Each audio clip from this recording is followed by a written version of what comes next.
die, that's just going to be that. Some people console themselves with the idea that they're going to heaven, or that they're going to be reincarnated, or they're going to Summerland or something, People don't really believe that.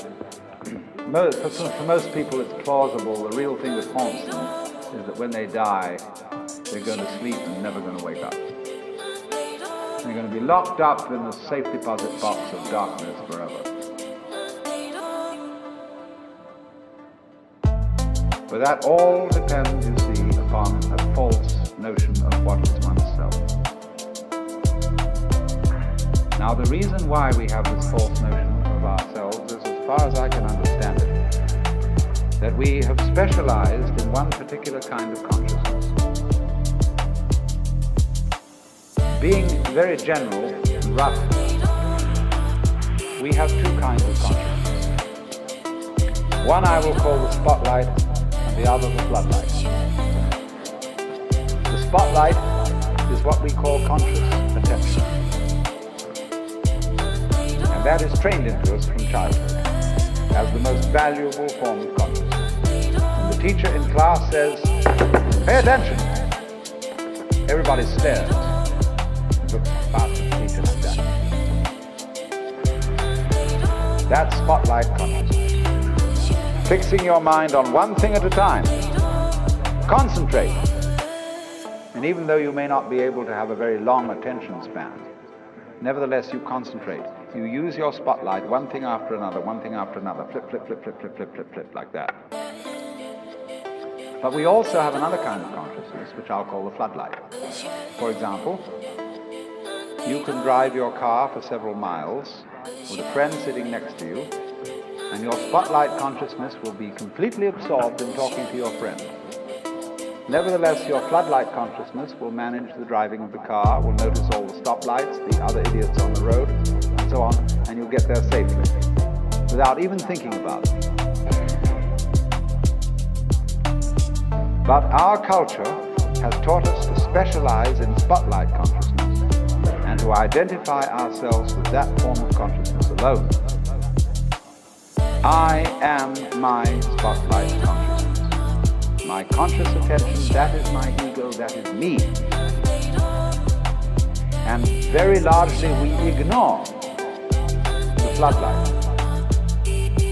Now the floodlight consciousness is working all the time. Every nerve end that we have is its instrument. You can go out to luncheon or something and you sit next to Mrs. So-and-so, and you go home and your wife says to you, "Was Mrs. So-and-so there?" "Yes, I sat next to her."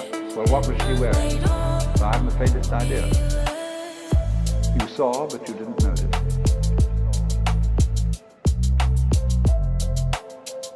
Now, because we have been brought up to identify ourselves with the spotlight consciousness, and the floodlight consciousness is undervalued, we have the sensation of ourselves as being just the spotlight.